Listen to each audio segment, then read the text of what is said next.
শব্দই ব্রহ্ম, নাদা ব্রহ্মা ইতি সমৃতম। প্রতিটি বর্ণ কি তবে এক একটি দেবতার রূপ? আজ আমরা খুঁজে দেখব ধ্বনির মধ্যেই কিভাবে ঈশ্বর লুকিয়ে আছেন। বেদ ও তন্ত্র বলে শব্দই সৃষ্টির উৎস, আর শব্দ ভেঙেই জন্ম নেয় বর্ণ। দেবী ভাগবত বলে অক্ষরময়ী দেবী।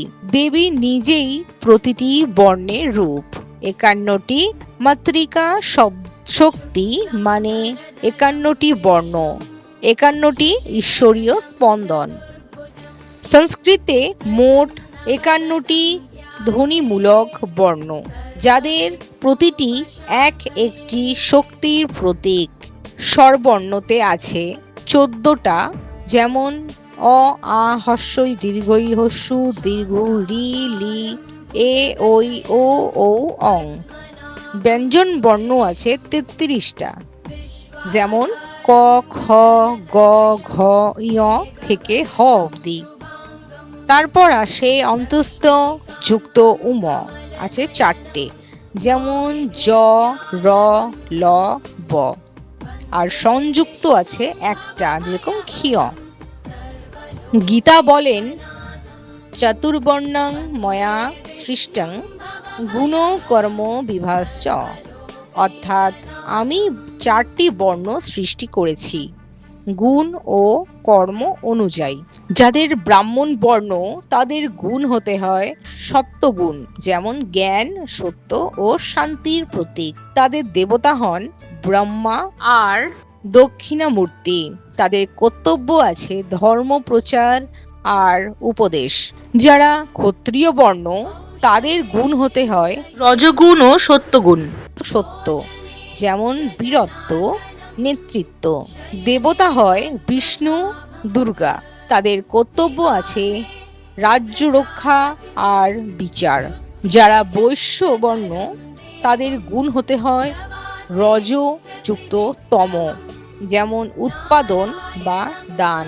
তাদের দেবতা হয় লক্ষ্মী আর কামধেনু। তাদের কর্তব্য হয় কৃষি ও বাণিজ্য। আর আছে শূদ্র বর্ণ, যাদের গুণ হয় তমগুণ। তারা সেবা ও কর্ম করে। তাদের দেবতা হয় হনুমান ও শিবের ভক্ত। তাদের কর্তব্য হচ্ছে শ্রম আর কলা। তন্ত্র মতে প্রতিটি বর্ণই এক একটি বীজ মন্ত্র, এক একটি চৈতন্য শক্তি।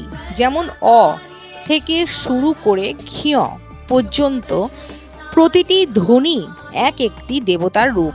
যেমন অদ্যা শক্তি, সৃষ্টি উৎস, মহাশূন্যের জাতি। আ অম্বিকা, মাতৃশক্তি। ই ঈশ্বরী, অভ্যন্তর শক্তি। উ মানে উমা, পার্বতী মহালয় পটভূমি।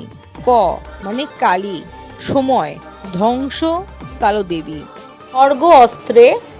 খ শক্তি, তরবারি হাতে দেবী। গ গৌরী শান্তি। ঘ ঘোড়া, রুদ্র, রূপালী রঙের দেবী। উ গান্ধারী, নাভি, ধ্বনি আলোর ঘূর্ণি। চ চামুণ্ডা, রক্ষস নাশ, উগ্র দেবী। ট তারা, মুক্তি তারা, মহাদিব্য, মহাবিদ্যা। ল লক্ষ্মী, সম্পদ, পদ্মে বসা। স সরস্বতী, বিদ্যা বিনা হাতে। আর ক্ষিয় কামেশ্বরী, চূড়ান্ত ঐক্য, স্ত্রী যন্ত্র।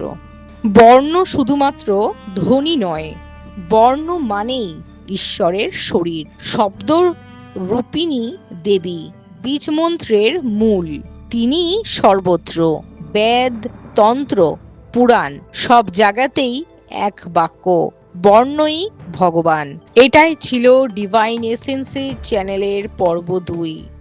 বর্ণ ও ঈশ্বরের সম্পর্ক আগামী পর্বে আসছে।